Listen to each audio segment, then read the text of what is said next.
Hello, my name is Brianna Gross, and today we are going to be going over my bioethics project. For my project, I have chosen the topic of xenotransplantation. Here is our table of contents, and what we're going to go over today is the definition of xenotransplantation, the pros and cons to it, the controversy surrounding the topic, and my overall opinion on it. Okay, to start, what is xenotransplantation? Xenotransplantation is any procedure that involves the transplantation, implantation, or infusion of either live cells, tissues, or organs from a non-human animal source into a human. Xenotransplantation has been driven into development because the demand for the human organs, tissues, and cells far exceeds the supply that we have available to us. So as of right now, when a human is in need of a transplant of any kind, they have to get on a list and wait until a viable transplantee either passes away or donates their organs, cells, and tissues to the person so they are able to get that transplantation. This is a very important science because there are many people dying from liver failure. The burns can come from natural disasters or accidents that are just too bad, and without a skin graft, they can't survive it. Diabetes is another one that this can help. Cancer. Certain types of cancers when they need to be removed, but we cannot live without those organs. Xenotransplantation is an answer to help get that done before it spreads and before it causes any irreversible damage to the patient. It has been slightly tested. There is not a lot of research done on this yet. At this point in time, I found really one strong source for xenotransplantation being done, and that was on a brain dead patient in Alabama, and they took his kidneys and removed them and then put a transplant from a pig inside him, and they ran the study for 77 hours, and it worked out well. But there was also, the only other one I found was a child that was born with a deformation of the heart that was not going to allow it to live. So with the parents' permission, they did a transplant of a baby baboon heart into the child, and it did survive for several hours before passing. So like I said, this is very experimentational. It's not very set in stone yet, but the idea is to take the organs from animals, put them into the humans, and it worked just like a human-to-human transplant. Next, we're going to talk about some of the pros and cons. And for the pros, the wait time for transplant in some states in the U.S. is up to 10 years. Having xenotransplantation as an option could reduce that wait time and possibly save millions in the treatments, hospital stays, medications to survive, and it could increase the chances that a patient needing these surgeries could get it done and then have a good quality of life after.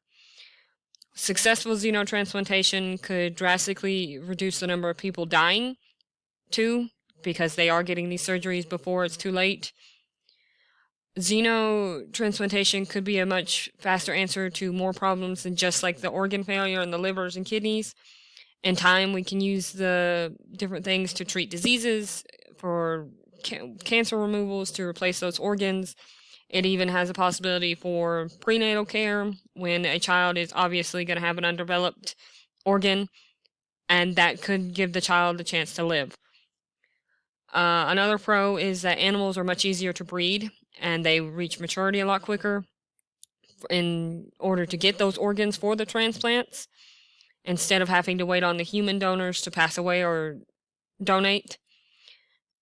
And another benefit is that if human organs are not the main source of these transplantations, their use for them on the black market would probably decrease significantly, and that could save hundreds of lives that are being lost to the illegal removal and sale of those organs.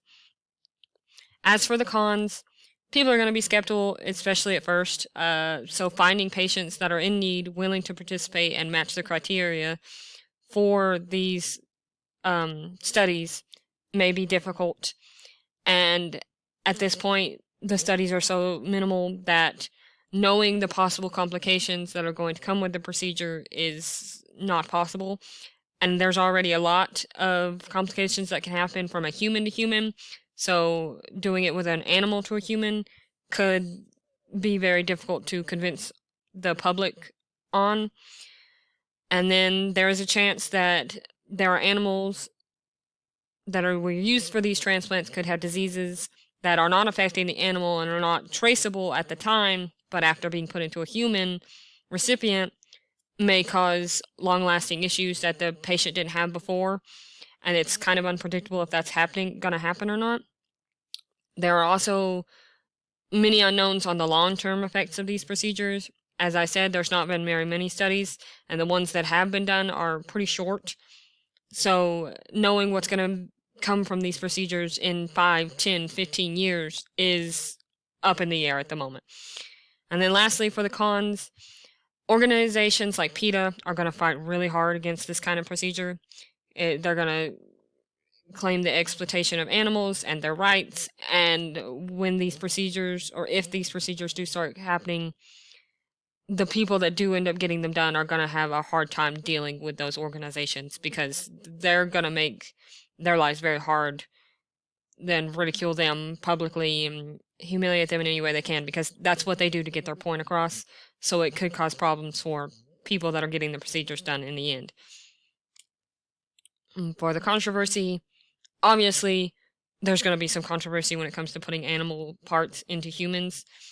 Humans aren't really uncomfortable with the idea of putting non-human organs into their bodies, even if the only other option is dying. And like on average, we have 240 Americans on dialysis die every single day waiting on a viable transplant. Using xenotransplantation could drastically reduce that number if we could get the people on board with it. And then also, the medical concerns that come with it, the unknowns, the rejection that could happen, cross-species diseases. Those are two of the most prominent questions people have, prominent concerns people have. Then we're going to go into my opinion. In my opinion, xenotransplantation could be a really viable resource for the human race. It could fix a lot of problems. There are a lot of people that die every single day all over the world waiting on transplants, waiting on viable donors to come in, waiting on different things, or in emergency situations, just not having the time to get those things. Having animal organs, tissues, cells available at all times to have as an option for those people, it would save a lot of lives. That being said, there is a large risk of complications right now because it is unknown. It's not studied enough for us to know that this is going to work every single time, or this is what we need to do to make it work every single time. It's going to need to have a lot of intensive research and experimentation to fix that. And on top of those issues, there's going to be a lot of people that are not going to be okay with this. They are going to come up with all kinds of reasons, whether it be religion, personal, whatever, that this is not okay. And if they believe that, that's okay. But I still feel like it would be a good option for the people that don't feel that way, that would rather have that option and have an organ or cell or tissue transplant from an animal than die. So right now it's probably not a great thing because with all the controversies in the world, it's going to cause a lot of problems. But if we could get the research going, I feel like it would be a great option for the human race to have for when we do need transplants of any kind. And that's the end of this. And here's my works cited page where I got all my information.